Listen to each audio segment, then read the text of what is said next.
सैकड़ों साल पहले की बात है कि सीस्तान देश पर एक नेक दिल राजा राज करता था। उस राजा का नाम शाहनवाज था। शाहनवाज का एक बेटा था जिसका नाम राजकुमार सुफियान था। राजकुमार सुफियान बहुत ही नेक, दयालु और बहादुर नौजवान था।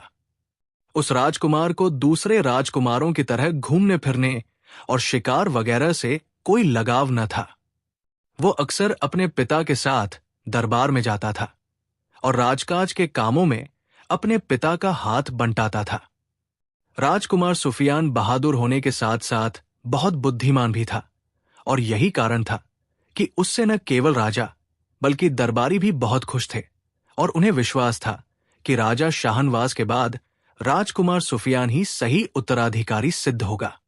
एक दिन जब हमेशा की तरह राजा का दरबार लगा हुआ था और राजा के दाईं ओर राजकुमार सुफियान की सुनहरी कुर्सी रखी थी जिस पर वो बैठा था। राजा के बाईं और दूसरी सुनहरी कुर्सी पर प्रधानमंत्री बैठा था कि दरबार में एक बुढ़िया दाखिल हुई। बुढ़िया के कपड़े जगह जगह से फटे हुए थे। उसके चेहरे और हाथों पर जख्मों के निशान थे। उसके बाल बिखरे हुए थे और वो बुरी तरह से रो रही थी। दुहाई है राजा साहब, दुहाई है, बुढ़िया ने दरबार में दाखिल होते ही रोते हुए कहा। क्या बात है बुजुर्ग महिला, किस बात की दुहाई दे रही हो और तुम्हारी ये हालत कैसे हुई? राजा ने हैरानी से उस बुढ़िया को देखते हुए कहा। बुढ़िया देखने से अच्छे और किसी बड़े खानदान की लग रही थी। उसका पहनावा भी बहुत कीमती था जो जगह जगह से फटा हुआ था। राजकुमार सुफियान, प्रधानमंत्री और तमाम दरबारी भी हैरानी भरी नजरों से उस बूढ़ी औरत को देख रहे थे। मुझ पर जुल्म हुआ है राजा साहब। आपके देश में दाखिल होते ही मुझ पर दुखों के पहाड़ टूट पड़े हैं, बूढ़ी औरत ने बुरी तरह से रोते हुए कहा। जुल्म और मेरे देश में, ये आप क्या कह रही है बुजुर्ग महिला? मेरे देश में तो हर तरफ शांति का राज है, लोग सुखी हैं और एक दूसरे का सम्मान करते हैं। इस देश में लंबे समय से किसी की चोरी तक नहीं हुई और आप कह रही हैं कि आपके साथ मेरी रियासत में जुल्म हुआ है। ये कैसे हो सकता है? किसने किया है आप पर जुल्म और आप कहां से आई हैं? राजा ने हैरानी भरे लहजे में कहा। मैं तारान देश की रानी की बहन शाहताज हूं राजा साहब। सीस्तान देश में मेरे चाचा रहते हैं जिनका जवान बेटा गुजर गया है। रानी और मैं यहां आना चाहती थी मगर रानी कुछ निजी व्यस्तताओं के कारण ना आ सकी, इसलिए मैं अपनी जवान बेटी के साथ यहां आ गई। मगर मैं जैसे ही आपके देश की सीमा में दाखिल हुई, अचानक पहाड़ियों के पीछे से बहुत से सैनिक निकले और उन्होंने हमारे काफिले को रोक लिया। इन सैनिकों ने हमारा काफिला रोककर अचानक हम पर हमला कर दिया। इन सैनिकों की संख्या बहुत ज्यादा थी। उन्होंने न केवल काफिले के तमाम लोगों को मार डाला बल्कि हमारा सारा धन और सामान भी लूट कर ले गए और वो मेरी बेटी गुल रुख को भी जबरदस्ती अपने साथ ले गए। मैंने उन्हें रोकने की बहुत कोशिश की मगर उन्होंने मुझ पर भी हमला कर दिया। मैं बड़ी मुश्किलों से उन सब से जान बचाकर भागी थी। उन्होंने दूर तक मेरा पीछा किया मगर मैं एक घोड़े पर सवार होकर उनसे दूर निकल आई। तब उन्होंने मेरा पीछा छोड़ दिया और वापस चले गए।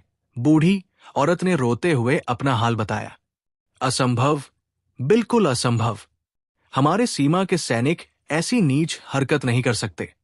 बुजुर्ग महिला, काफिले पर हमला करना और उन्हें लूटना, नहीं, आपको जरूर गलतफहमी हुई है। वो हमारे देश के सैनिक नहीं हो सकते, राजा ने हैरानी और गुस्से से कहा। वो सैनिक ही थे राजा साहब। उन्होंने सैनिकों जैसे ही कपड़े पहन रखे थे, बूढ़ी औरत ने कहा। प्रधानमंत्री, ये हम क्या सुन रहे हैं? हमारे देश के सैनिक दूसरे देशों से आने वाले काफिलों को कब से इस तरह लूटना शुरू हो गए हैं और क्यों? राजा ने प्रधानमंत्री से बात करते हुए कहा। नहीं राजा साहब, हमारे देश के सैनिक ऐसी नीच हरकत नहीं कर सकते। इन महिला को जरूर कोई गलतफहमी हुई है। हमारे देश में दूसरे देश से आने वाले काफिलों को सम्मान दिया जाता है और सीमा के रक्षक उस काफिले को अपनी निगरानी में शहर के बड़े दरवाजे तक छोड़कर जाते हैं। उनमें इतनी हिम्मत नहीं है कि वह किसी काफिले पर हमला कर सकें और उन्हें लूट सकें। प्रधानमंत्री ने तुरंत सफाई देते हुए कहा, तो क्या मैं झूठ बोल रही हूं? बूढ़ी औरत ने प्रधानमंत्री को गुस्से वाली नजरों से घूरते हुए कहा, आप गुस्सा न करें। बुजुर्ग महिला, मुझे बताएं, क्या आपने देखा था कि वो हमारी सीमाओं के रक्षक ही थे? राजकुमार सुफियान ने बुजुर्ग औरत से बात करते हुए उन्हें गौर से देखते हुए कहा, हाँ हाँ, मैंने देखा था। बुजुर्ग महिला ने कहा, क्या आप मुझे उनके कपड़ों के बारे में बता सकती हैं? राजकुमार सुफियान ने कहा, कपड़े? हाँ, उन्होंने लाल रंग की कमीज और नीले पाजामे पहन रखे थे। उनके सीनों पर कवच थे और उनके सिरों पर नोक वाली लोहे की टोपियां भी थी। बुजुर्ग औरत ने कहा, ओह, ये तो वाकई सीमा के रक्षक हैं। क्या आप बता सकती है, बुजुर्ग महिला, कि उन्होंने आपके काफिले पर सीमा से कितनी दूर हमला किया था? राजकुमार सुफियान ने होंठ सिकोड़ते हुए पूछा, हम जैसे ही पहाड़ी रास्ते से गुजरकर दूसरी तरफ आए, अचानक ही चट्टानों और पहाड़ियों के पीछे से वो निकल आए थे और उन्होंने हमें मौका दिए बिना हम पर हमला कर दिया था। बुजुर्ग महिला ने कहा, उनकी संख्या का अंदाजा है आपको? राजकुमार सुफियान ने कहा, उनकी संख्या 200 से किसी भी तरह कम न थी। बुजुर्ग महिला ने कहा, आपके काफिले में कितने लोग थे? राजकुमार सुफियान ने पूछा, 20 लोग। मेरे और मेरी बेटी के साथ राजा साहब ने 20 रक्षकों को भेजा था। हमें चूंकि यहां कई दिन रहना था, इसलिए हम अपने साथ बहुत सा सामान ले आए थे। बुजुर्ग महिला ने जवाब देते हुए कहा, हैरानी है, सीमा के सैनिकों ने आखिर इतने छोटे से काफिले पर हमला क्यों किया? हमारे देश में तो दूर दराज से बहुत बड़े बड़े काफिले आते हैं। उनमें आम काफिले भी होते हैं और व्यापारिक भी। अगर उन्होंने किसी काफिले को लूटना ही होता तो वह किसी व्यापारिक काफिले को लूटते। आपके छोटे से काफिले को लूटने से उन्हें क्या फायदा मिल सकता है? राजकुमार सुफियान ने हैरानी भरे लहजे में कहा, बहरहाल आप तसल्ली रखे बुजुर्ग महिला, आप हमारी मेहमान हैं। अगर आपके काफिले को हमारे सीमा के रक्षकों ने लूटा है तो यकीन रखें, हम उन्हें कड़ी से कड़ी सजा देंगे। आपका माल और सामान आपको वापस मिल जाएगा। राजा ने कहा, मुझे माल और सामान की नहीं, अपनी बेटी की फिक्र है। बुजुर्ग महिला ने कहा, हां, आपकी बेटी भी आपको वापस मिल जाएगी। प्रधानमंत्री, राजा ने पहले बुजुर्ग महिला से और फिर प्रधानमंत्री से बात करते हुए कहा, जी राजा साहब। प्रधानमंत्री ने सिर झुकाकर आदर के साथ कहा, सेनापति को तुरंत सीमा की तरफ भेज दो। उससे कहो कि वो फौज का पूरा दस्ता ले जाए और तमाम सीमा के रक्षकों को गिरफ्तार करके हमारे सामने पेश करे। अभी तुरंत। राजा ने गरजते हुए कहा, जो आज्ञा महाराज। प्रधानमंत्री ने सिर झुकाकर कहा, ठहरिए पिताजी, अभी सेनापति और फौज को वहां न भेजे। अचानक राजकुमार सुफियान ने कहा, क्यों? राजा ने चौंक कर कहा, अगर ये काम वाकई सीमा के सैनिकों का है तो उन्होंने ये काम सोच समझ कर ही किया होगा। दूसरा, उनके कब्जे में बुजुर्ग महिला की बेटी भी है। अगर आपने वहां फौज भेजी तो वो उनकी बेटी को नुकसान भी पहुंचा सकते हैं। राजकुमार सुफियान ने कहा, ओह हां, फिर तुम क्या कहते हो? हमें क्या करना चाहिए? राजा ने पूछा, अगर आप अनुमति दें तो इस मामले की मैं खुद जाकर जांच करता हूं। मैं चूंकि अकेला जाऊंगा, इसलिए वो मुझे देखकर नहीं घबराएंगे और न बुजुर्ग महिला की बेटी को नुकसान पहुंचाने की कोशिश करेंगे। मैं उनसे जाकर बात करूंगा कि उन्होंने ये सब क्यों किया है। राजकुमार सुफियान ने कहा, ओ राजकुमार साहब, अगर उन्होंने आपको नुकसान पहुंचाने की कोशिश की तो? प्रधानमंत्री ने कहा, मैं अपनी रक्षा करना जानता हूं। मेरी भुजाओं में इतनी ताकत है कि मैं उन 100-200 सैनिकों से अकेला लड़ सकता हूं। राजकुमार सुफियान ने जोश भरे लहजे में कहा, फिर भी बेटा अकेले मत जाओ। हो सकता है सीमा के सैनिक वाकई बगावत पर उतर आए हों। जब कोई इंसान बगावत पर उतर आए तो उसे अपने पराई की भी पहचान नहीं रहती। तुम अपने साथ कम से कम 2-4 रक्षक जरूर ले जाओ। राजा ने कहा, नहीं पिताजी, वहां मैं अकेला ही जाऊंगा। अगर सिपाही वाकई बागी हो गए हैं तो पहले मैं उनके बागी होने का कारण जानने की कोशिश करूंगा। उन्हें सही रास्ते पर लाऊंगा। अगर फिर भी वो न माने तो मैं उनकी बगावत को कुचल दूंगा। राजकुमार सुफियान ने कहा, तुम जो मर्जी करो राजकुमार, मगर इतना याद रखना कि मुझे मेरी बेटी जिंदा सलामत चाहिए। गुलरुख मेरी इकलौती बेटी है। अगर उसे कुछ हो गया तो मैं भी जिंदा नहीं रहूंगी। बुजुर्ग महिला ने कहा, आप बेफिक्र रहें बुजुर्ग महिला, आपकी बेटी आपको जिंदा सलामत मिलेगी।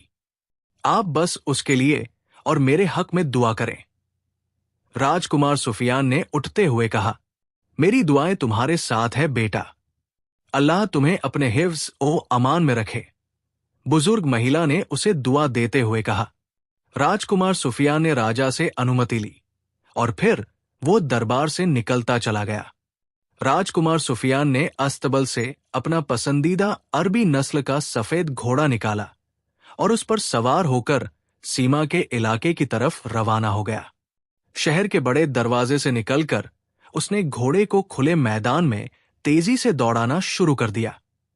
लगातार और बहुत तेज रफ्तार से घोड़ा दौड़ाते हुए वो उत्तरी पहाड़ी इलाके में पहुंच गया।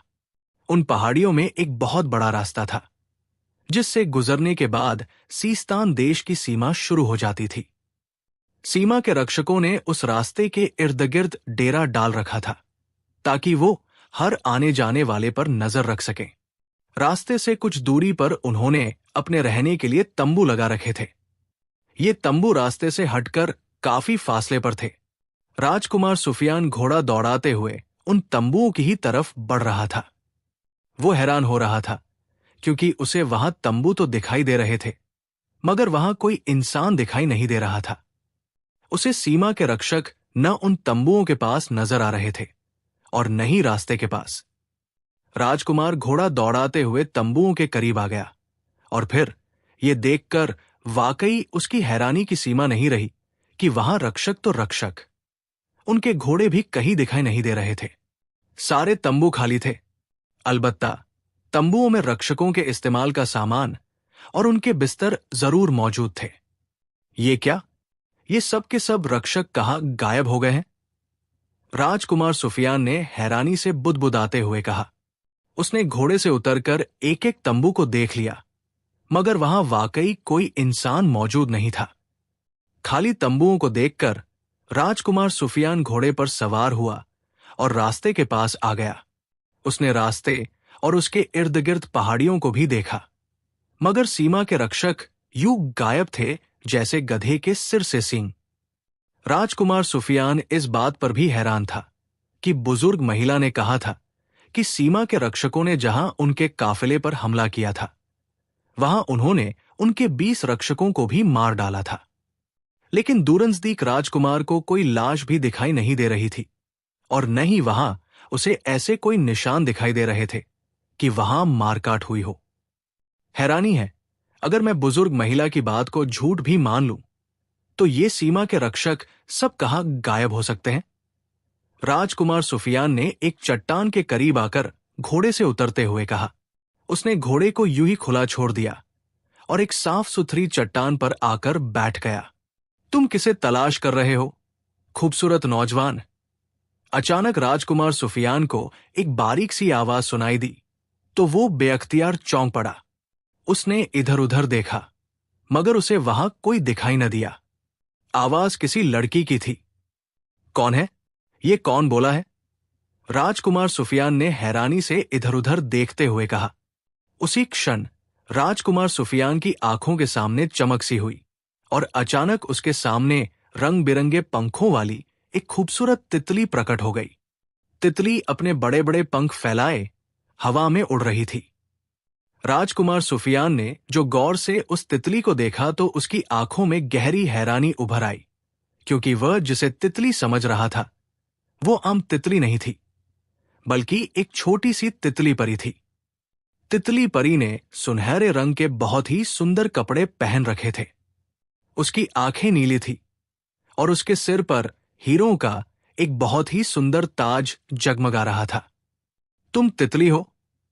राजकुमार सुफियान ने हैरानी से उस तितली की तरफ देखते हुए कहा, हां, मैं तितली हूं, तितली परी। तितली परी ने मुस्कुराते हुए कहा, परी, बहुत खूबसूरत नाम है। राजकुमार सुफियान ने कहा, तुम्हारा क्या नाम है? तितली परी ने मुस्कुराकर कहा, राजकुमार सुफियान, मैं सीस्तान देश का राजकुमार हूं। राजकुमार सुफियान ने मुस्कुराते हुए कहा, तुम्हारा नाम भी खूबसूरत है। तितली परी ने कहा, तुम कहां से आए हो? राजकुमार सुफियान ने पूछा, मैं परी हूं और परियां परिस्तान में रहती है। मैं भी परिस्तान से आई हूं। तितली परी ने कहा, परिस्तान से? राजकुमार सुफियान ने कहा, हां, मैं परिस्तान की एक रियासत फूलनगर की राजकुमारी हूं। मुझे इंसानी दुनिया देखने का बहुत शौक है, इसीलिए मैं यहां आई हूं। तितली परी ने कहा, ओह, तो ये बात है, लेकिन तुम्हारा कद तो बहुत छोटा है। देखने में तुम बिल्कुल तितलियों जैसी लग रही हो। जबकि मैंने सुना था कि परियां कदकाठी में इंसानों जैसी ही होती है। राजकुमार सुफियान ने कहा, परिस्तान की अनगिनत रियासतें हैं। वहां जिन्नात की बहुत सी आबादियां भी हैं। वहां बड़े कद वाली परियां भी होती हैं, बहुत लंबी भी, और हम जैसी छोटी तितलियों जैसी भी। तितली परी ने कहा, अब तुम कहां जा रही थी? राजकुमार सुफियान ने पूछा। बताया तो है, मैं इंसानी दुनिया में जा रही थी। मुझे मालूम हुआ था कि सीस्तान देश फूलों का देश है। वहां रंग बिरंगे और बहुत खूबसूरत फूल खिलते हैं, जो सारा साल बहार दिखाते रहते हैं। मैं उस फूलों के देश में जा रही थी। मेरी किस्मत अच्छी है कि मुझे रास्ते में ही फूलों के देश का राजकुमार मिल गया। अब मैं फूलों के देश में खूब अच्छी तरह से घूम फिर सकूंगी। तितली परी ने कहा तो राजकुमार बेअख्तियार मुस्कुरा दिया। जरूर, खूबसूरत राजकुमारी, मैं तुम्हें अपने देश ले जाकर खूब सैर कराऊंगा। मेरा देश वाकई फूलों का देश है। इस देश में हर रंग के फूल खिलते हैं, जिन्हें देखने के लिए दूर दराज से यात्री आते रहते हैं। राजकुमार सुफियान ने कहा, तो चलो, दिखाओ मुझे अपने फूलों का देश। तितली परी ने कहा, जरा रुको नन्ही परी, मैं यहां एक जरूरी काम से आया था। उसे पूरा कर लूं, फिर चलते हैं। राजकुमार सुफियान ने कहा, अरे हां, मैं काफी देर से तुम्हें इधर उधर जाते देख रही थी। तुम परेशान भी हो। क्या बात है? मुझे बताओ, शायद मैं तुम्हारी कोई मदद कर सकूं। तितली परी ने कहा तो राजकुमार सुफियान ने उसे सारी बात बता दी। ओह, तो ये बात है। तितली परी ने कहा, हां, मैं हैरान हूं कि आखिर सब के सब सीमा के रक्षक कहां गायब हो गए हैं। ऐसा लग रहा है जैसे उन्हें जमीन ने निगल लिया हो या आसमान ने उठा लिया हो। उनमें से किसी एक का भी मुझे निशान तक नहीं मिल रहा। मैं उन्हें हर जगह देख चुका हूं। राजकुमार सुफियान ने कहा, तुम कहो तो मैं मालूम करूं कि वो सब कहाँ है और यहां क्या हुआ था। तितली परी ने राजकुमार सुफियान को देखते हुए कहा, तुम मालूम करोगी मगर कैसे? राजकुमार सुफियान ने हैरान होकर कहा, मैं तितली परी हूं राजकुमार। मेरे पास बहुत सी रहस्यमयी शक्तियां हैं। मैं उनके बारे में बहुत कुछ बता सकती हूं। तितली परी ने मुस्कुराते हुए कहा, अगर ऐसी बात है तो बताओ क्या हुआ था यहां, और हमारे सीमा के रक्षक कहां गायब हो गए हैं? राजकुमार सुफियान ने कहा, अभी बताती हूं। तितली परी ने कहा और उसने आंखें बंद कर ली। अचानक उसके चारों ओर चमकदार सितारे प्रकट हुए और वो सितारे उसके इर्द गिर्द नाचने लगे। राजकुमार सुफियान हैरानी भरी नजरों से उन चमकते और नाचते हुए सितारों को देख रहा था, जिसकी रोशनी में तितली परी और ज्यादा सुंदर नजर आने लगी थी। तुम वाकई तितली परियों की सुंदर राजकुमारी हो। राजकुमार सुफियान ने उसके रूप की प्रशंसा करते हुए कहा। परी काफी देर तक उसी तरह आंखें बंद किए हवा में टंगी रही। फिर उसने अचानक आंखें खोल दी। जैसे ही उसने आंखें खोली, उसके इर्द गिर्द नाचते हुए रंग बिरंगे चमकदार सितारे गायब हो गए। मैंने मालूम कर लिया है राजकुमार सुफियान, सब कुछ मालूम कर लिया है। तितली परी ने कहा। उसके लहजे में बहुत गहरी चिंता और परेशानी के भाव थे। क्या मालूम किया है और तुम इस कदर परेशान क्यों हो? राजकुमार सुफियान ने चौंकते हुए कहा, यह सब जाकोश जादूगर ने किया है राजकुमार। तितली परी ने जैसे खोए खोए से लहजे में कहा, जाकोश जादूगर। राजकुमार सुफियान के मुंह से निकला, हां, जाकोश जादूगर अत्यंत जालिम, निर्दयी और शैतान स्वभाव का जादूगर है, जो इंसानों पर बहुत जुल्म करने के साथ साथ दूसरी प्रजातियों पर भी अपनी ताकत का रौब जमाने के लिए उन पर जुल्म करता रहता है। इंसानों को कीड़े मकोड़ों की तरह मारना उसका शौक है। वो इंसानों को मारकर उनके दिल निकालकर खा जाता है। तितली परी ने कहा, ओह, इस कदर जालिम जादूगर है वो। राजकुमार सुफियान ने होंठ सिकोड़कर कहा, हां, उस जादूगर ने जादुई सैनिकों की एक फौज बना रखी है। वो फौज अचानक कहीं भी जाकर इंसानी बस्तियों और काफलों पर हमला करती है और इंसानों को मारकर उनका धन और सामान लूट कर ले जाती है। खास तौर पर जाकोश जादूगर के जादुई सैनिक नौजवान और खूबसूरत लड़कियों को पकड़ कर ले जाते हैं। जाकोश जादूगर उन नौजवान लड़कियों को जादुई पिंजरे में मार देता है और फिर हर रोज एक लड़की को मारकर उसका दिल निकालकर खा जाता है, ताकि वो दुनिया का बहुत बड़ा और ताकतवर जादूगर बन जाए। उन दिनों उस जादूगर को एक ऐसी खूबसूरत लड़की की तलाश थी, जिसकी आंखें नीली हों, सिर के बाल सुनहरे और उसकी नाक पर भूरे रंग का तिल हो।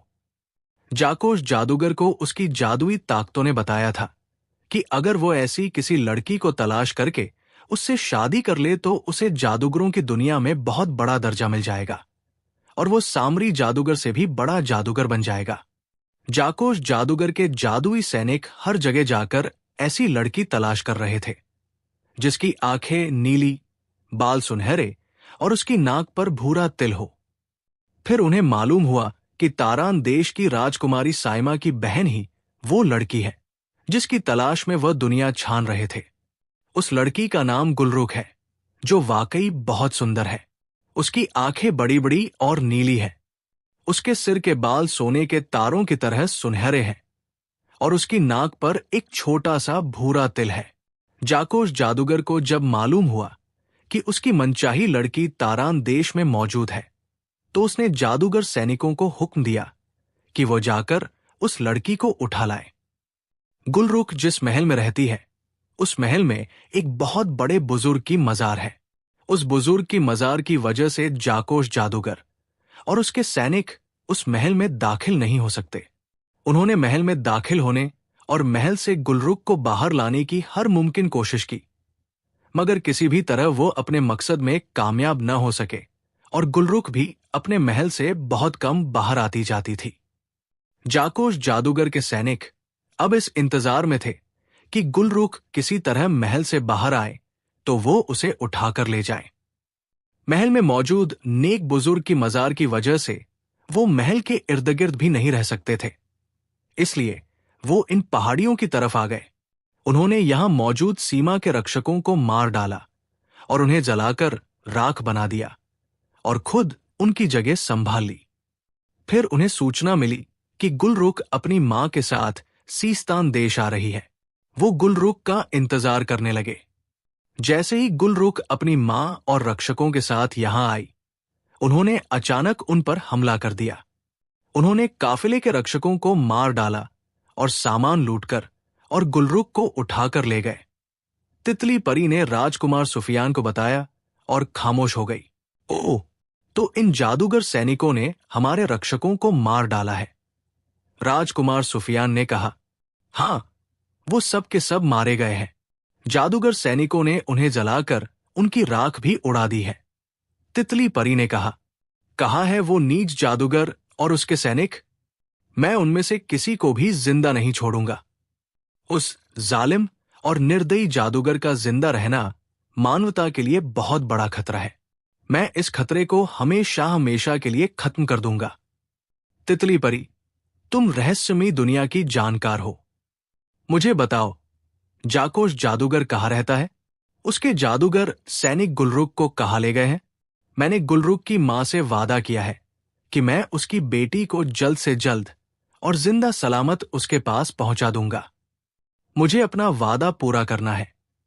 राजकुमार सुफियान ने कहा, जाकोश जादूगर बहुत ताकतवर और खौफनाक है राजकुमार। गुलरुख को उसकी कैद से तुम उस जादूगर को मारने के बाद ही आजाद करा सकते हो, और उस जादूगर को मारना बहुत मुश्किल है। तितली परी ने कहा। मुश्किल है, असंभव तो नहीं, राजकुमार सुफियान ने कहा। हाँ, असंभव तो वाकई नहीं है, मगर, तितली परी ने कहा। मगर? मगर क्या? राजकुमार सुफियान ने कहा।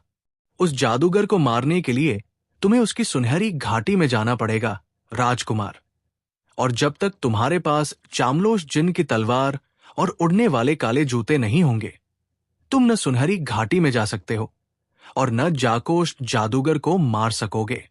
तितली परी ने कहा। चामलोश जिन की तलवार और काले जूते? राजकुमार सुफियान ने हैरानी भरे लहजे में कहा। हां, जाकोश जादूगर चामलोश जिन की तलवार से ही मारा जा सकता है, और वो चूंकि यहां से हजारों मील दूर एक सुनहरी घाटी में रहता है, और वहां जाने के लिए तुम्हें उड़ने वाले काले जूतों की जरूरत होगी, जो तुम्हें उड़ाते हुए उस सुनहरी घाटी में ले जाएंगे। तितली परी ने कहा। और ये दोनों चीजें मुझे कहां से मिलेंगी?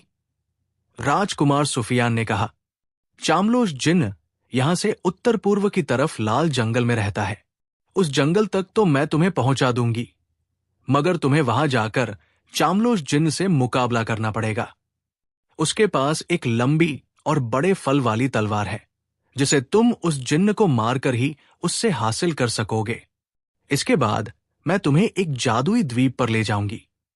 उस द्वीप पर एक अंधी जादूगरनी रहती है। उस अंधी जादूगरनी के पास वो काले जूते हैं। अंधी जादूगरनी तुमसे 3 सवाल करेगी।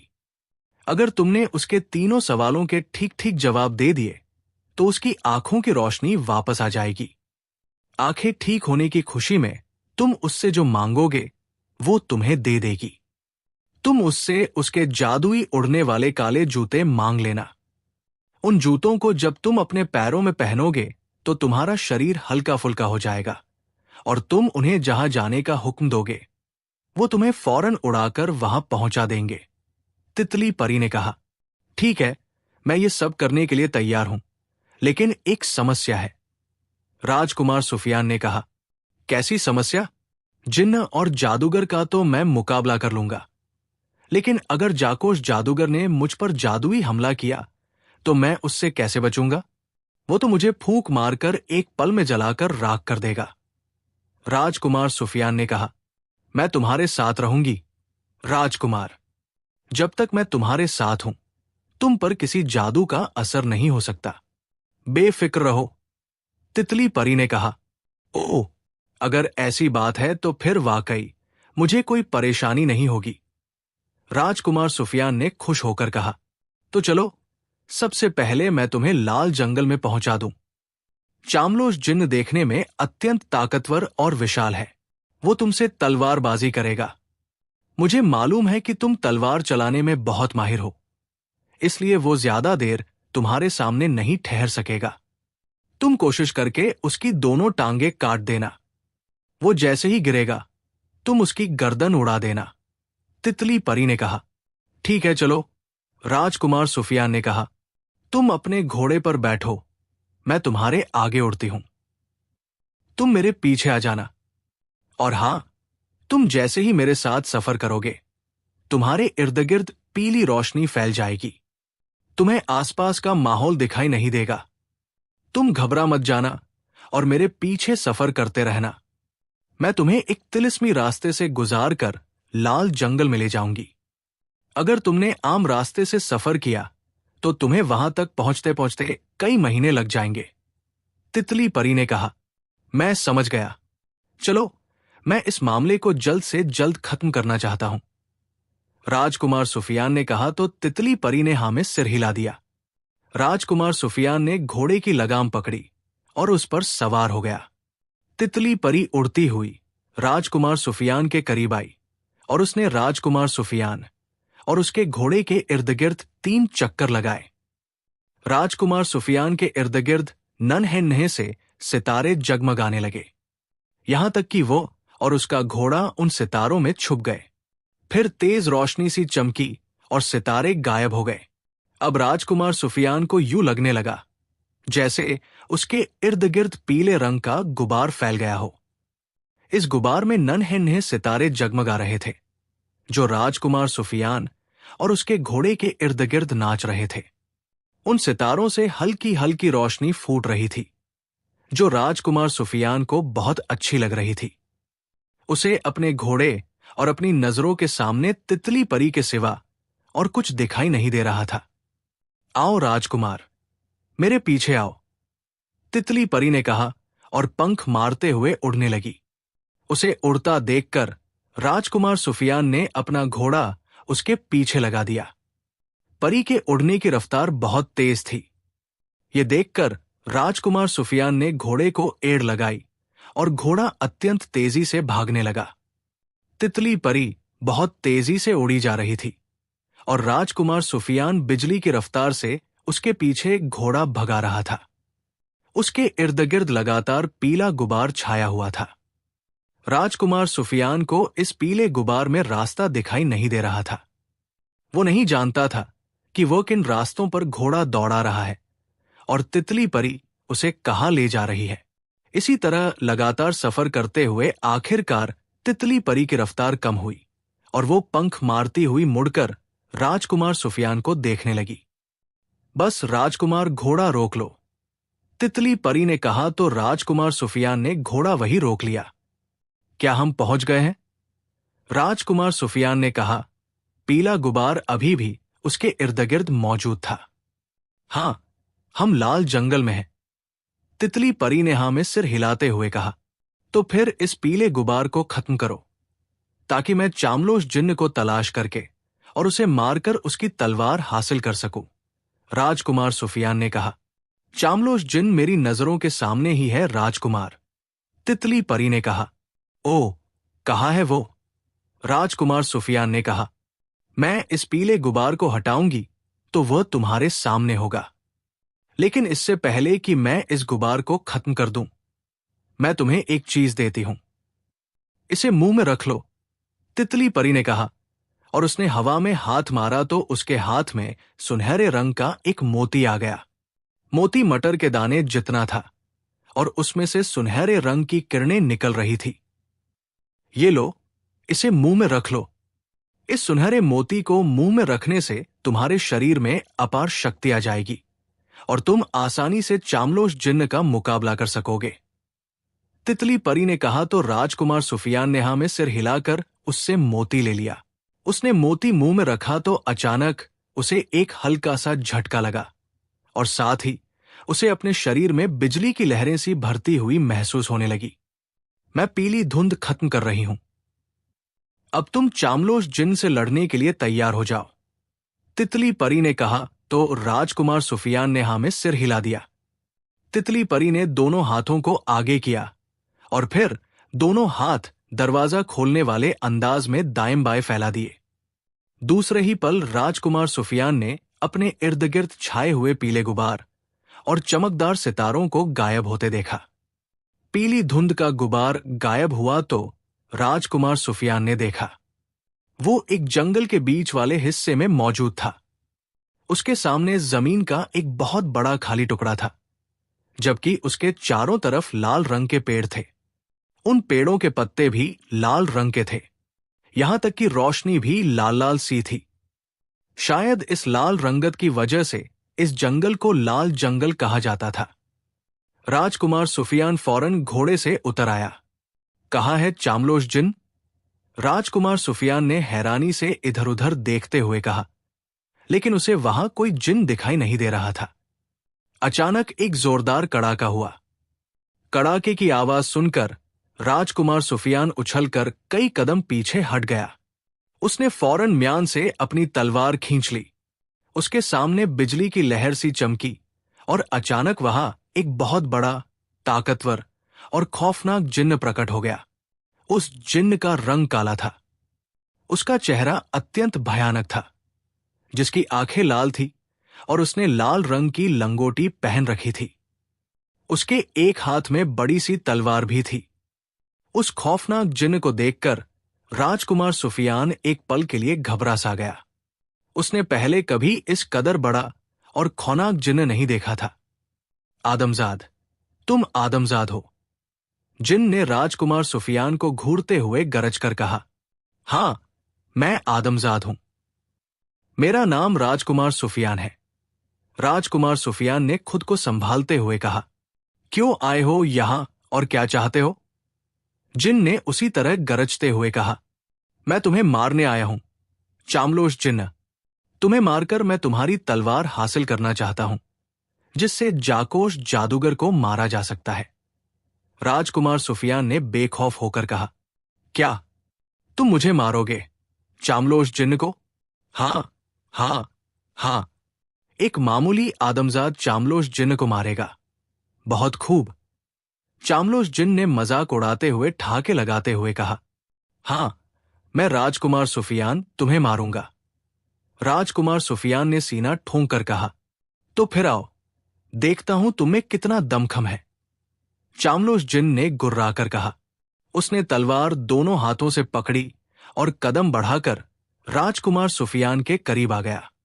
फिर अचानक उसने एक जोरदार चीख मारी और तलवार उठाकर पूरी ताकत से राजकुमार सुफियान पर मार दी। राजकुमार सुफियान ने उसकी तलवार अपनी तलवार पर रोकी और जोरदार धक्का देकर उसे पीछे धकेल दिया। परी का दिया हुआ सुनहरी मोती उसके मुंह में था, इसलिए राजकुमार सुफियान ने जैसे ही चामलोश जिन्न को धक्का दिया, वो लड़खड़ाकर कई कदम पीछे हट गया। राजकुमार सुफियान जैसे इंसान में इतनी ताकत देखकर चामलोश जिन्न की आंखों में गहरी हैरानी उभर आई थी। ओह, तुम में तो बहुत ताकत है, चामलोश जिन्न ने हैरानी भरे लहजे में कहा, और फिर वो उछला और उसने तलवार को दाएं बाएं लहराते हुए एक बार फिर राजकुमार सुफियान पर हमला कर दिया। राजकुमार सुफियान उसकी तलवार के वार अपनी तलवार पर रोकते हुए उस पर जवाबी हमले भी करता जा रहा था। चामलोश जिन्न तलवारबाजी में बहुत माहिर था। वो पैंतरे बदल बदल कर राजकुमार सुफियान पर हमले कर रहा था। राजकुमार सुफियान भी अपनी कला में माहिर था। वो दाएं बाएं छलांगे मारता हुआ खुद को न केवल चामलोश जिन्न के हमलों से बचा रहा था, बल्कि मौका मिलते ही वो तलवार चामलोश जिन्न के पैरों पर मारने की कोशिश भी कर रहा था। मगर चामलोश जिन्न भी उसके हमलों से खुद को बचा रहा था। उन दोनों के बीच अत्यंत खौफनाक और खूनी युद्ध छिड़ गया था। माहौल तलवारों की तेज झनकारों और चामलोश जिन्न की खौफनाक गुर्राहटों से गूंज रहा था। अपने हमले नाकाम होते देखकर चामलोश जिन्न का गुस्सा बढ़ता जा रहा था। उसके हमलों में तेजी आती जा रही थी। राजकुमार सुफियान ने भी उस पर जवाबी हमले तेज कर दिए थे। अचानक चामलोश जिन्न ने राजकुमार सुफियान को चकमा देते हुए तलवार उसकी गर्दन पर मार दी।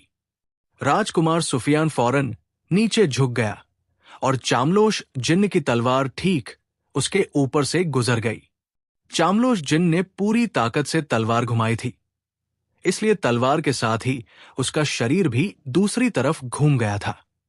इससे पहले कि वो सीधा होता, राजकुमार सुफियान उछलकर उसकी बड़ी बड़ी टांगों के पास आ गया। उसने तलवार चामलोश जिन्न की टांग पर ठीक घुटने पर दे मारी। कटने की आवाज के साथ चामलोश जिन्न की टांग कट गई। चामलोश जिन्न के गले से एक दर्दनाक चीख निकली और वो उछलकर पीठ के बल गिर गया। इससे पहले कि वो उठता, राजकुमार सुफियान उछला और उसने उछलते हुए तलवार चामलोश जिन्न की दूसरी टांग पर मार दी। चामलोश जिन्न के गले से निकलने वाली चीखों से सारा जंगल कांप उठा और वो जमीन पर पड़ा, इस बुरी तरह से तड़पने लगा जैसे उसकी जान निकल रही हो। उसके हाथ से तलवार निकलकर दूर जा गिरी थी। जल्दी करो राजकुमार, इस जिन्न की गर्दन उड़ा दो, तितली परी ने चीखते हुए राजकुमार सुफियान से कहा, जो हवा में टंगी काफी देर से एक इंसान और एक ताकतवर जिन्न की खूनी लड़ाई देख रही थी। तितली परी की बात सुनकर राजकुमार सुफियान को जैसे होश आ गया। उसने छलांग लगाई और फिर दौड़ता हुआ चामलोश जिन्न के सिर के करीब आ गया। उसे करीब देखकर चामलोश जिन्न ने चीखते हुए झपटकर उसे पकड़ने की कोशिश की, मगर राजकुमार सुफियान ने तेजी से अपने शरीर को घुमाया और पलटते हुए तलवार चामलोश जिन्न की गर्दन पर मार दी। कटने की आवाज के साथ चामलोश जिन्न की गर्दन कटी और उसका सिर शरीर से अलग होकर दूर लुढ़कता चला गया।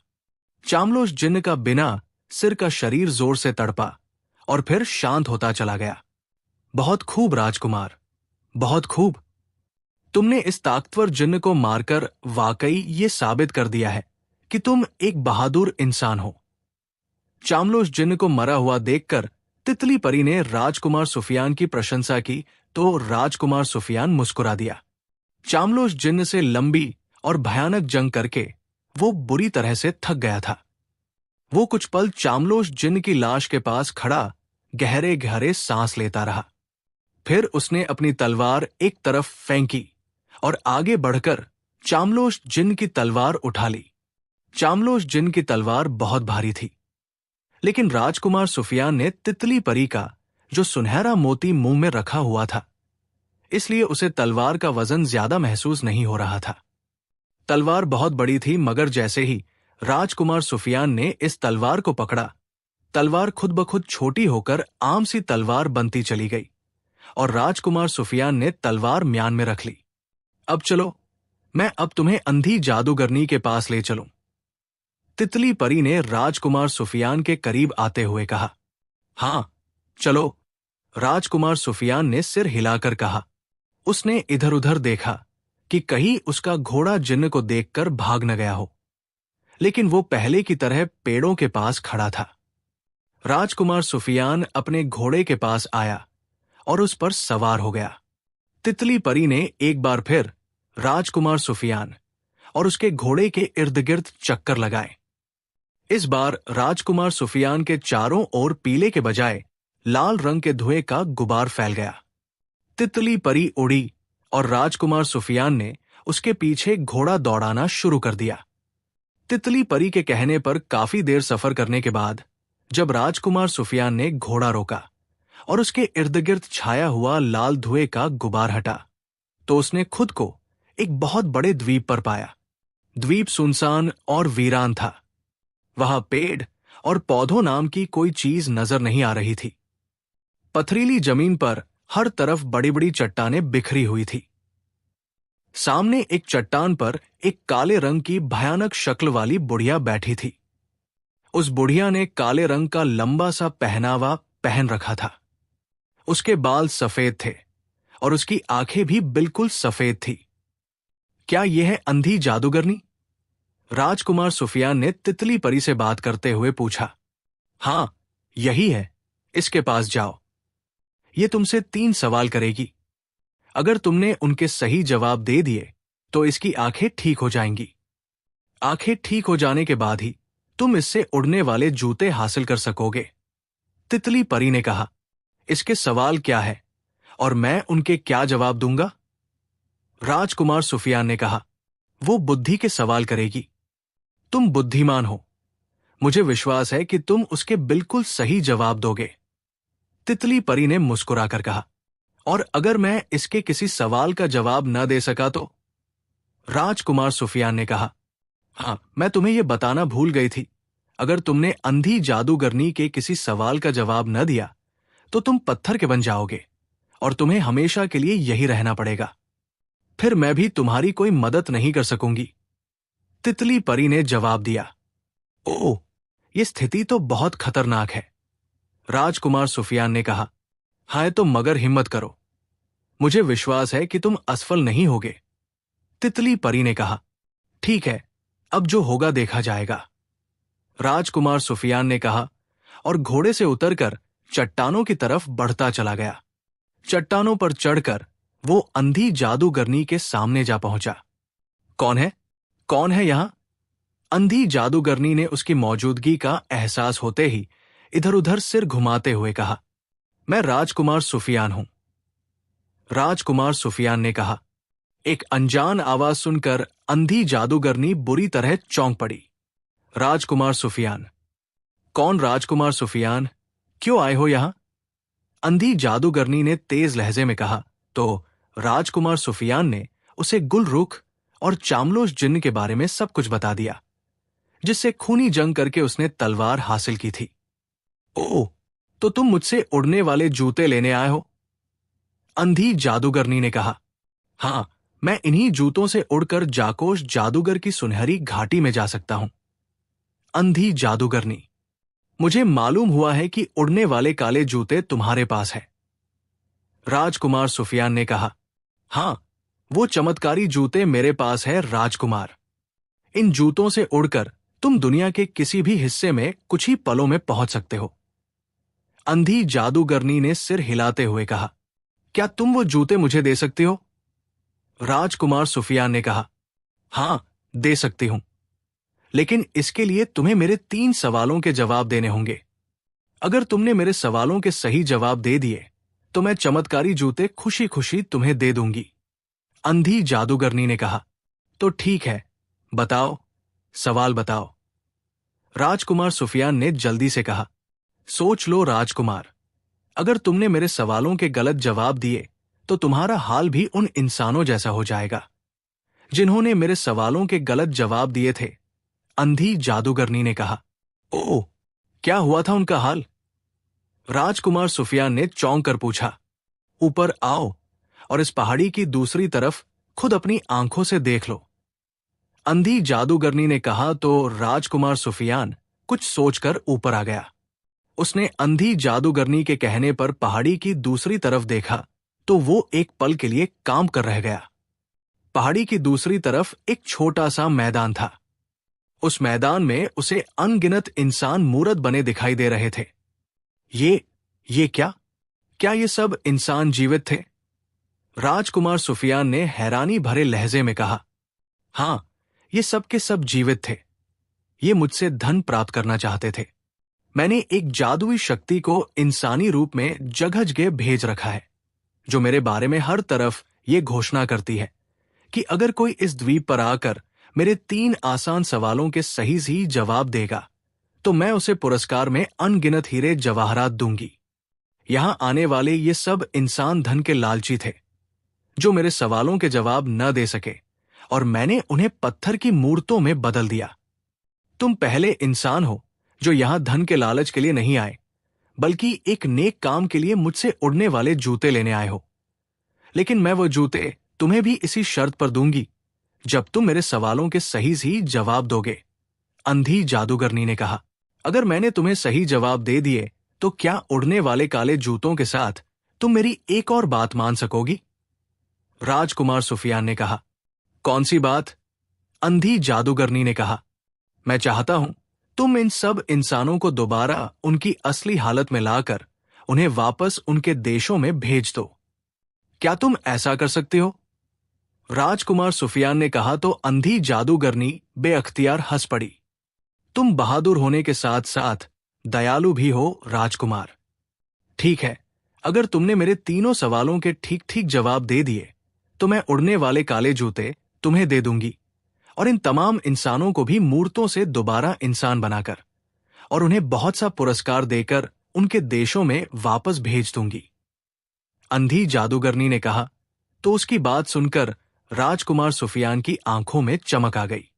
राजकुमार सुफियान ने तितली परी की तरफ देखा, जो अंधी जादूगरनी से कुछ दूरी पर हवा में पंख हिला रही थी। उसके होंठों पर भी राजकुमार सुफियान की दयालुता देखकर सच्ची मुस्कुराहट उभर आई थी। ठीक है, मैं तुम्हारे सवालों के जवाब देने के लिए तैयार हूं, राजकुमार सुफियान ने कहा तो उसकी बात सुनकर अंधी जादूगरनी का चेहरा चमक उठा। बहुत खूब। ये बताओ, दुनिया में पहले अंडा आया था या मुर्गी? अंधी जादूगरनी ने अपना पहला सवाल करते हुए कहा। हम मनुष्यों की संतान हैं। अंधी जादूगरनी, जब नूह का तूफान आया था तो हजरत नूह की एक बहुत बड़ी नाव थी, और इंसानों के साथ साथ उस नाव में तमाम जानवरों के जोड़े साथ रख लिए गए थे।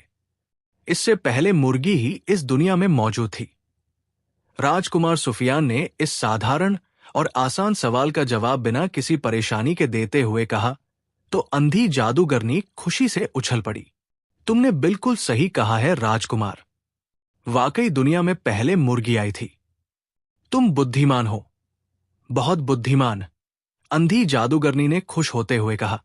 धन्यवाद, राजकुमार सुफियान ने कहा, अब दूसरा सवाल सुनो। एक ऊंची दीवार के एक तरफ रेत ही रेत है और दूसरी तरफ नदी। दीवार पर कौवा बैठकर अंडा देगा तो वो कहां गिरेगा, रेत पर या नदी पर? अंधी जादूगरनी ने कहा तो उसका सवाल सुनकर राजकुमार सुफियान मुस्कुरा दिया। बड़ा आसान सा जवाब है, कौवा अंडा नहीं देता। राजकुमार सुफियान ने कहा तो अंधी जादूगरनी एक बार फिर उछल पड़ी। बहुत खूब, बहुत खूब राजकुमार। अब तीसरा और आखिरी सवाल सुनो। दुनिया की जमीन पर कितने हिस्से पानी है और कितने हिस्से पर सूखा है? अंधी जादूगरनी ने खुशी से कांपते हुए कहा।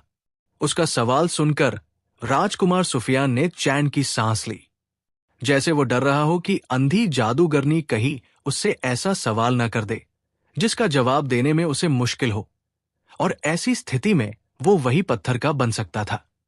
मगर अंधी जादूगरनी ने उससे वाकई बहुत आसान सवाल किए थे। भौगोलिक तौर पर दुनिया को 10 हिस्सों में बांटा गया है। उनमें से 7 हिस्सों पर पानी यानी समुद्र है और 3 हिस्सों पर सूखा है। राजकुमार सुफियान ने कहा तो अंधी जादूगरनी खुशी के मारे उछल पड़ी। अचानक उसकी आंखों में तेज रोशनी चमकी और उसकी आंखों की सफेदी में काली पुतलियां नजर आने लगी। मैं ठीक हो गई हूं, मैं ठीक हो गई हूं। अब मुझे सब कुछ दिखाई दे रहा है। तुमने मेरे सवालों के सही जवाब देकर मुझे मेरी दृष्टि लौटा दी है।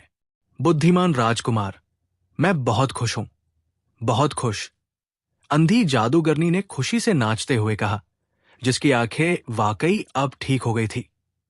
चलो, अच्छा हुआ। तुम्हारा नाम क्या है? राजकुमार सुफियान ने कहा। बाकली जादूगरनी, मेरा नाम बाकली है। अंधी जादूगरनी ने कहा। क्या अब तुम मुझे उड़ने वाले जूते दे सकते हो? राजकुमार सुफियान ने कहा। हां, हां, क्यों नहीं? बाकली जादूगरनी ने कहा। उसने दोनों हाथ दाएं बाएं लहराकर राजकुमार सुफियान के पैरों की तरफ झटके तो एक धमाका सा हुआ और राजकुमार सुफियान के पैरों से उसकी जूतियां गायब हो गई और उनकी जगह खुद ब खुद उसके पैरों में काले जूते आ गए। उन जूतों के दोनों तरफ नन्हे नन्हे मगर रंगीन पंख लगे हुए थे। लो राजकुमार, मैंने तुम्हें चमत्कारी जूते दे दिए हैं। अब तुम इनकी मदद से कहीं भी आसानी से जा सकते हो। ये जूते तुम्हें कुछ ही पलों में जाकोश जादूगर की दुनिया में पहुंचा देंगे। बाकली जादूगरनी ने कहा। मैं तुम्हारा धन्यवाद करता हूं, बाकली जादूगरनी। तुमने मुझे चमत्कारी जूते देकर मेरी बहुत बड़ी परेशानी दूर कर दी है। राजकुमार सुफियान ने कहा। धन्यवाद तो मुझे तुम्हारा करना चाहिए। राजकुमार, तुम्हारी वजह से आज मुझे दृष्टि मिल गई है, जो एक बुजुर्ग के बुरे वचन की वजह से चली गई थी। उस बुजुर्ग ने कहा था कि जब तक कोई इंसान खुद यहां आकर मेरे 3 सवालों का सही ही जवाब न देगा, मैं उस वक्त तक अंधी रहूंगी। आज तुम 100 साल के इंतजार के बाद आए हो। अब मैं देख सकती हूं, इसलिए मैं तुम्हारा धन्यवाद करती हूं। बाकली जादूगरनी ने कहा। अब तुम अपना दूसरा वादा पूरा करो और इन तमाम इंसानों को पत्थर की मूर्तों से दोबारा इंसान बना दो। राजकुमार सुफियान ने कहा। ओ हां, जरूर, बाकली जादूगरनी ने कहा, और फिर उसने कोई गुप्त शब्द पढ़कर फूंका तो मैदान में मौजूद तमाम मूर्तें फौरन इंसान बनती चली गई। खुद को असली हालत में आते देखकर वे बहुत खुश हुए। राजकुमार सुफियान ने उनके पास जाकर उन्हें सारी जानकारी बता दी। ये जानकर कि अंधी जादूगरनी ने राजकुमार के कहने पर उन्हें मूर्तों से दोबारा इंसान बना दिया है, तो वे सब राजकुमार सुफियान का धन्यवाद करने लगे। अंधी जादूगरनी ने वादे के मुताबिक उन सबको अनगिनत हीरे जवाहरात दिए और फिर उन सबको जादू से गायब करके वापस उनके देशों में पहुंचा दिया, ताकि वे हंसी खुशी जीवन बिता सकें। हम दोनों ने एक दूसरे का धन्यवाद कर दिया है। तुम्हें तुम्हारी आंखें मिल गई है और मुझे चमत्कारी जूते। अब मैं जाकोश जादूगर की सुनहरी घाटी में जा रहा हूं। राजकुमार सुफियान ने कहा। सुनो राजकुमार, मैं तुम्हें जाकोश जादूगर की सुनहरी घाटी के बारे में कुछ बताना चाहती हूं। बाकली जादूगरनी ने कहा। क्या? राजकुमार सुफियान ने पूछा। सुनहरी घाटी में तुम्हें एक इंसान की बहुत बड़ी मूरत नजर आएगी। वो मूरत जाकोश जादूगर की है। उसका खौफनाक चेहरा देखकर तुम डरना नहीं। जाकोश जादूगर की मूरत के हाथ में एक त्रिकोणा सा पिंजरा है। उस पिंजरे में तुम्हें एक लाल पहनावे वाली जादुई लड़की बंद नजर आएगी। तुम चामलोश जिन की तलवार मारकर उस पिंजरे को तोड़ देना और पिंजरे में कैद लाल पहनावे वाली जादुई लड़की को फौरन मार देना। जैसे ही तुम लाल पहनावे वाली जादुई लड़की को मारोगे, तुम्हारे सामने जाकोश जादूगर के जादुई सैनिक आ जाएंगे। तुम्हें उन सबको मारना होगा। जैसे ही जाकोश जादूगर के जादुई सैनिक मारे जाएंगे, जाकोश जादूगर की मूरत जीवित होकर तुम्हारे सामने आ जाएगी। वो तुम पर जादुई वार करेगा, लेकिन मेरे जूतों की वजह से तुम पर कोई जादू असर नहीं करेगा। अपने जादू असफल होते देखकर जाकोश जादूगर भागने की कोशिश करेगा, मगर तुम्हें फौरन उसको मारना होगा। अगर वो वहां से भाग गया तो तुम उसे कभी तलाश नहीं कर सकोगे। बाकली जादूगरनी ने कहा, ओह, ये बताकर तुमने मुझ पर एक और उपकार किया है। तुम्हारा एक बार फिर धन्यवाद। राजकुमार सुफियान ने कहा। बाकली जादूगरनी ने उसे कुछ बातें और समझाई, और फिर राजकुमार सुफियान ने उससे और तितली राजकुमारी से अनुमति ली और चमत्कारी जूतों से कहा कि वे उसे जाकोश जादूगर की सुनहरी घाटी में पहुंचा दें। उसका इतना कहना था कि जूतों पर लगे हुए पंख हिले और राजकुमार सुफियान हवा में ऊपर उठता चला गया। रात का वक्त था। चूंकि हर तरफ गहरा अंधेरा छाया हुआ था, इसलिए राजकुमार सुफियान को कुछ दिखाई नहीं दे रहा था कि वो कितनी ऊंचाई पर है और जूते उसे लिए किस तरफ जा रहे हैं।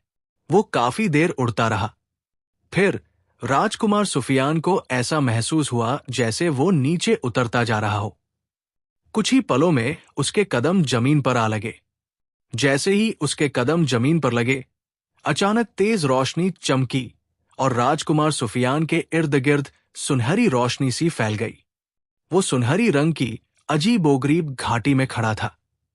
उसके इर्द गिर्द चट्टानें सुनहरी थी, जिनसे सुनहरी रोशनी निकल रही थी, जैसे वे सोने की हों। राजकुमार सुफियान के सामने काले रंग की एक बहुत बड़ी मूरत थी, जिसका मुंह खुला हुआ था। वो मूरत जाकोश जादूगर की थी, जो बहुत खौफनाक थी। उस मूरत का हाथ आगे बढ़ा हुआ था, जिसमें एक बड़ा और त्रिकोणा सा पिंजरा लटक रहा था। पिंजरे में लाल पहनावा पहने एक बहुत सुंदर लड़की बंद नजर आ रही थी। वो पिंजरे में घुटनों के बल बैठी थी।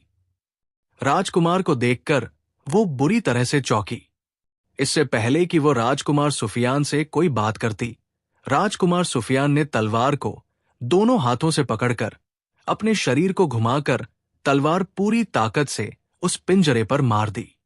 एक जोरदार कड़ाका हुआ और जाकोश जादूगर की मूरत के हाथ से पिंजरा गायब हो गया और पिंजरे में मौजूद लाल पहनावे वाली लड़की एक जोरदार धमाके से नीचे आ गिरी। रुक जाओ राजकुमार, मुझे कुछ मत कहना, मैं तुम्हारी दुश्मन नहीं हूं, लाल पहनावे वाली लड़की ने बुरी तरह से चीखते हुए कहा। मगर राजकुमार सुफियान को बाकली जादूगरनी ने पहले ही बता दिया था कि वो जादुई लड़की है। उसने लड़की की कोई बात ना सुनी और आगे बढ़कर उसने तलवार का भरपूर वार करके जादुई लड़की का सिर शरीर से अलग कर दिया। जैसे ही लड़की का सिर कटा, एक जोरदार कड़ाका हुआ और लड़की का सिर और शरीर जलकर राख बनता चला गया। फिर अचानक राजकुमार सुफियान को तेज शोर की आवाज सुनाई दी। उसने पलटकर देखा तो उसे लाल कमीजों और पीले पाजामों वाले अनगिनत सैनिक चट्टानों के पीछे से निकलकर अपनी तरफ आते दिखाई दिए। उनके हाथों में तलवारें थी। राजकुमार सुफियान समझ गया कि ये वही जादुई सैनिक है, जिन्होंने उसके देश की सीमा पर मौजूद सैनिकों को मार डाला था, और वे बुजुर्ग महिला की बेटी गुलरुख को उठाकर ले गए थे। राजकुमार सुफियान भागकर उन सैनिकों की तरफ बढ़ गया। जादुई सैनिक बुरी तरह से चीखते हुए उस पर टूट पड़े। राजकुमार सुफियान उछलकर उनके मुकाबले पर आ गया। उसने जो तलवार एक जादुई सैनिक को मारी तो एक जोरदार कड़ाका हुआ और सैनिक जलकर राख का ढेर बनता चला गया। ये देखकर राजकुमार सुफियान का साहस बढ़ गया। उसने पूरी ताकत से उन जादुई सैनिकों पर हमले करने शुरू कर दिए। वो उछल-उछलकर और खुद को उन सैनिकों की तलवारों से बचाते हुए उन पर हमले कर रहा था। उसकी तलवार जिस सैनिक को लगती, वो फौरन जलकर राख बन जाता। सैनिकों की संख्या बहुत ज्यादा थी। तितली परी का दिया हुआ सुनहरा मोती अभी भी उसके मुंह में था, इसलिए राजकुमार बहुत तेज गति से हिल रहा था। जादुई सैनिक उछल-उछलकर और भागते हुए उसकी तरफ आ रहे थे, लेकिन राजकुमार सुफियान जैसे ही तलवार मारता, जादुई सैनिक फौरन जलकर राख बन जाते। जादुई सैनिक काफी देर तक राजकुमार सुफियान से लड़ते रहे। आखिरकार राजकुमार सुफियान ने उन सबको खत्म कर दिया। उन सैनिकों के मरते ही जाकोश जादूगर की मूरत पर बिजली सी चमकी और वो अचानक एक इंसान के रूप में राजकुमार के सामने आ गया। तुमने मेरी जादुई शक्तियों को खत्म करके अपनी मौत को बुलावा दिया है राजकुमार। अब तुम्हें मुझसे कोई नहीं बचा सकता, जाकोश जादूगर ने गुस्से वाले लहजे में कहा। उसने हाथ झटक कर राजकुमार सुफियान पर आग बरसाई, मगर आग राजकुमार के करीब आते ही बुझ गई। अपना वार खाली जाते देखकर जाकोश जादूगर हैरान रह गया। उसने मंत्र पढ़ पढ़कर राजकुमार पर फूंकने शुरू कर दिए, मगर चूंकि उसके पांव में बाकली जादूगरनी के काले जूते थे, इसलिए राजकुमार सुफियान पर उसके किसी जादू का असर नहीं हो रहा था। अब जाकोश जादूगर सचमुच घबरा गया। उसने पलटकर भागने की कोशिश की। ये देखकर राजकुमार सुफियान बिजली जैसी तेजी से उस पर झपटा और उसने तलवार मारकर जाकोश जादूगर के 2 टुकड़े कर दिए। जाकोश जादूगर मरा तो अचानक वहां अंधेरा छा गया और हर तरफ से रौने पिटने की आवाजें आने लगी। आह! मारा मुझे राजकुमार सुफियान ने। मेरा नाम जाकोश जादूगर था। जाकोश जादूगर की रोती हुई आवाज सुनाई दी। उस आवाज के खत्म होते ही वहां एक बार फिर रोशनी फैल गई। अब वहां सुनहरी चट्टानें और सुनहरी रोशनी नहीं थी, बल्कि वो एक बहुत बड़े रेगिस्तान में खड़ा था और उसके करीब एक अत्यंत सुंदर लड़की मौजूद थी। राजकुमार समझ गया कि वह लड़की तारान देश की रानी की बहन की बेटी गुलरुख है। उसने गुलरुख को अपना परिचय दिया और उसे सारी बात बता दी। गुलरुख ने राजकुमार सुफियान का धन्यवाद किया और उसकी बहादुरी की प्रशंसा की। राजकुमार सुफियान ने उसका हाथ पकड़ा और काले जूतों की मदद से उड़ता हुआ बाकली जादूगरनी के द्वीप पर पहुंच गया, जहां बाकली जादूगरनी और तितली परी उसका इंतजार कर रही थी। बाकली जादूगरनी और तितली परी उसे देखकर बहुत खुश हुई। राजकुमार सुफियान ने बाकली जादूगरनी का धन्यवाद करते हुए उसके काले जूते उसे वापस किए और फिर राजकुमार सुफियान ने बाकली जादूगरनी को विदा कहा और अपने घोड़े पर सवार हो गया। उसने गुलरुख को अपने पीछे बिठाया और तितली परी ने उनके इर्द-गिर्द लाल धुएं का गुबार फैला दिया। वे उस चमत्कारी रास्ते से होते हुए सीस्तान देश पहुंच गए। राजा साहब अपने बेटे और उसके साथ गुलरुख को देखकर बहुत खुश हुए। बुजुर्ग महिला को वहां अपनी बेटी की वापसी की खबर मिली तो वो फौरन वहां आ गई। उसने अपनी बेटी को गले से लगाया और राजकुमार सुफियान और राजा का धन्यवाद करने लगी। गुलरुख बहुत सुंदर थी। राजकुमार सुफियान के कहने पर राजा साहब ने बुजुर्ग महिला से गुलरुख का अपने बेटे के लिए रिश्ता मांगा, तो उसने इनकार नहीं किया। फिर कुछ दिनों के बाद राजकुमार सुफियान और गुलरुख की बड़ी धूमधाम से शादी हो गई और वे हंसी खुशी रहने लगे। तितली परी को वादे के मुताबिक राजकुमार सुफियान ने अपने देश के फूलों के बगीचे दिखाए, जहां रंग बिरंगे फूल देखकर तितली परी बहुत खुश हुई। वो अक्सर राजकुमार सुफियान और गुलरुख से मिलने आ जाती थी और सारा दिन तितलियों की तरह फूलों के बागों में उड़ती रहती थी।